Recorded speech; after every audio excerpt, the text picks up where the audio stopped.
Welcome back to Dracula Daily, and the question, will Jonathan Harker make it out alive of the castle or not? Because let's be honest, it doesn't look good. But let's find out, shall we? June 30th. Jonathan Harker's journal. These may be the last words I ever write in this diary. I slept till just before dawn, and when I woke, threw myself on my knees, and for I determined that if death came, he should find me ready. At least I felt that subtle change in the air and knew that the morning had come. Then came the welcome cockcrow, and I felt that I was safe. With a glad heart, I opened my door and ran down to the hall. I had seen that the door was unlocked, and now escape was before me. With hands that trembled with eagerness, I unhooked the chains and drew back the massive bolts, but the door would not move. Despair seized me. I pulled and pulled at the door and shook it till, massive as it was, and it rattled in its casement, I could see the bolt shot. It had been locked after I left the Count. Then a wild desire took me to obtain that key at any risk, and I determined then and there to scale the wall again and gain the Count's room.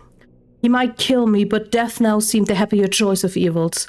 Without a pause, I rushed up to the east window and scrambled down the wall, as before into the Count's room. It was empty, but that was as I expected.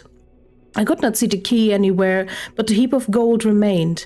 I went through the door in the corner and down the winding stairs and along the dark passage to the old chapel. I knew now well enough where to find the monster I thought. The great box was in the same place, close against the wall, but the lid was laid on it, not fastened down, but with the nails ready in their places to be hammered home. I knew I must reach the body for the key, so I raised the lid and laid it back against the wall, and then I saw something which filled my very soul with horror. There lay the Count, but looking as if his youth has been half renewed, for the white hair and mustache were changed into dark iron grey, the cheeks were fuller, and the white skin seemed ruby red underneath. The mouth was redder than ever, for on the lips were gouts of fresh blood, which trickled from the corners of the mouth and ran over the chin and neck. Even the deep, burning eyes seemed set amongst swollen flesh, for the lids and pouches underneath were bloated. It seemed as if the whole awful creature were simply gorged with blood. He lay like a filthy leech, exhausted with his repletion. I shuddered as I bent over to touch him, and every sense in me revolted at the contact, but I had to search, or I was lost. The coming night might see my own body a banquet in a similar way to those horrid three. I felt all over the body, but no sign could I find of the key. Then I stopped and looked at the Count. There was a mocking smile on the bloated face, which seemed to drive me mad. This was the being I was helping to transfer to London, where perhaps for centuries to come he might, amongst its teeming millions, satiate his lust for blood, and create a new and never-widening circle of semi-demons to batten on the helpless. The very thought drove me mad. A terrible desire came upon me to rid the world of such monster. There was no lethal weapon at hand, but I seized the shovel which the workmen had been using to fill the cases, and lifting it high, struck with the edge downward at the hateful face. But as I did, so the head turned, and the eyes fell full upon me with all their blaze of basilisk horror. The sign seemed to paralyze me, and the shovel turned in my hand and glanced from the face, merely making a deep gash above the forehead. The shovel fell from my hand across the box, and as I pulled away, the flange of the blade caught the edge of the lid, which fell over again, and hid the horrid thing from my sight. The last glimpse I had was of the bloated face, blood-stained and fixed with a grin of malice, which would have held its own in the nethermost hell.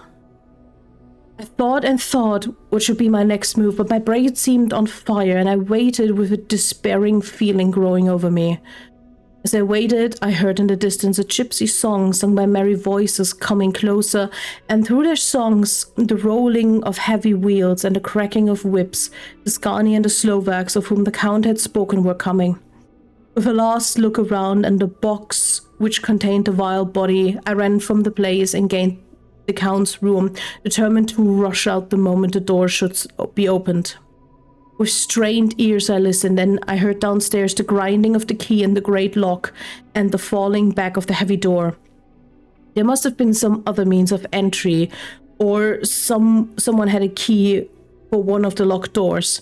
Then there came the sound of many feet trampling and dying away in some passage which sent up a clanging echo. I turned to run down again, towards the vault where I might find the new entrance, but at the moment there seemed to come a violent puff of wind, and the door to the winding stair blew to it with a shock that set the dust from the lintels flying. When I ran to push it open, I found that it was hopelessly fast. I was again a prisoner, and the net of doom was closing around me more closely.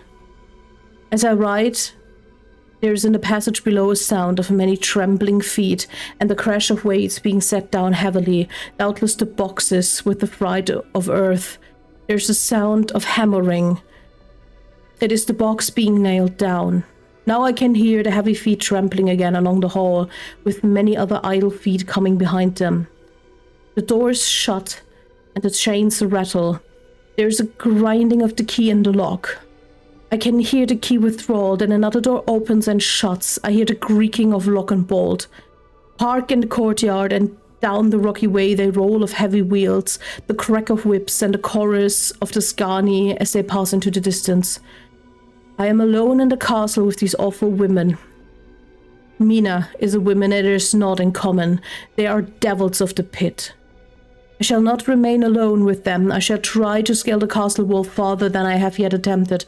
I shall take some of the gold with me, lest I want it later. I may find a way from this dreadful place. And then away for home, away for the quickest and nearest train, away from this cursed spot, from this cursed land, where the devil and his children still walk with earthly feet. At least God's mercy is better than that of these monsters, and the precipice is steep and high. As its foot a man may sleep as a man.